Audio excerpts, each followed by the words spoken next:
Historical unconscious, era of survival and instinct. Survival, reason, instinct. At one time, the most desperate thing for humans was just to survive. In a time when everything was scarce and everything was dangerous, rationality was a companion for survival. Each other's warmth, just being there for one another, gave the strength to live.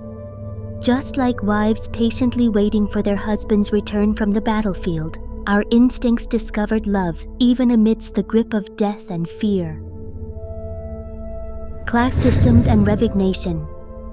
In the class system era, love held resignation, a status determined at birth, an unbreakable wall. Love meant accepting the partner that was given to you by fate. Resignation, acceptance, and quiet endurance. The unconscious aspect of conditional love. However, within that, love grew increasingly calculated as civilization progressed. Who can provide me with greater safety? Who possesses more advantageous prospects? Royal families, such as the Medicis and the Habsburgs, who sought to preserve their lineage to protect their heritage, were left with only deformed portraits fixated on conditions. And today, the rating charts of matchmaking companies have become the new measure of love. The changing landscape of modern society. Outward plenty, inward fear, plenty, and safe infrastructure. Now, humans enjoy an abundance unlike anything seen in the past. We no longer need to rely on someone else to survive. Rationality has become a choice, not a necessity. The information age and learning from failure. Furthermore, we've grown up seeing so many failed relationships and broken families. Television shows us troubled children daily. Divorce reality shows dominate prime time. We learn that love is risky and family life is unhappy.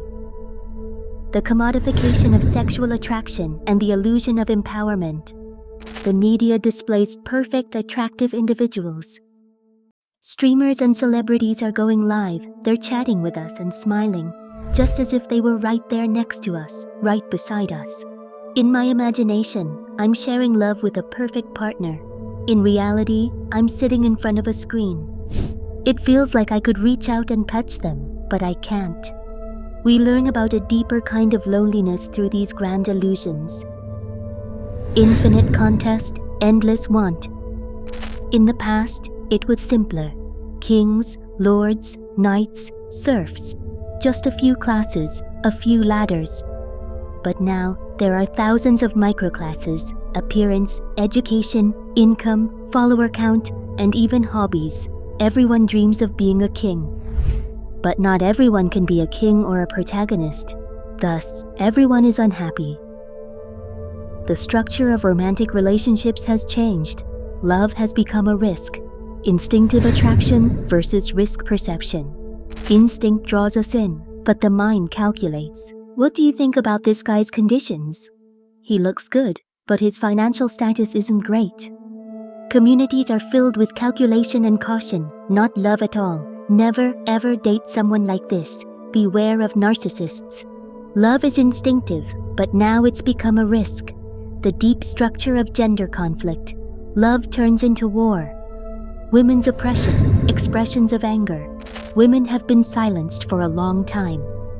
Accused of witchcraft, burned at the stake, sold off young, and forced to live as her husband's property for far too long. Now, that anger has finally erupted. The really strong sense of camaraderie that men still feel towards one another. This was a survival solidarity that had been formed through countless extreme situations of war and conflict throughout a long history, experienced together.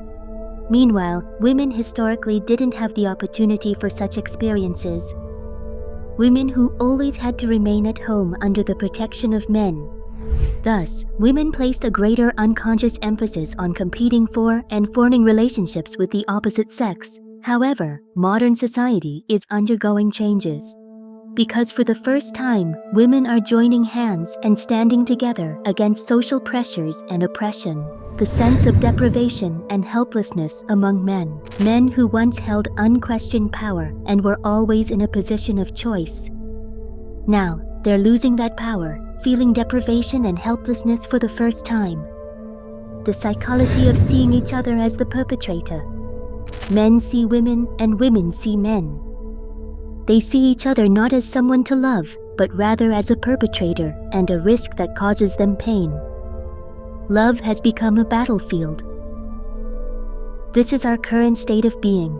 It's a war between our core instincts and our defense mechanisms. Instincts still strongly call for love, but our conscious mind constructs barriers and walls. We deeply desire to love, yet we are simultaneously afraid of that very thing. It's a wounded child who waits for love. And deep inside, there is still a child who cries out, "Please love me. Please understand me. Please choose me." We don't actually hate each other. We just still desperately want to be loved. We may misunderstand each other as perpetrators, but deep within our hearts, we still hold a profound desire to love one another.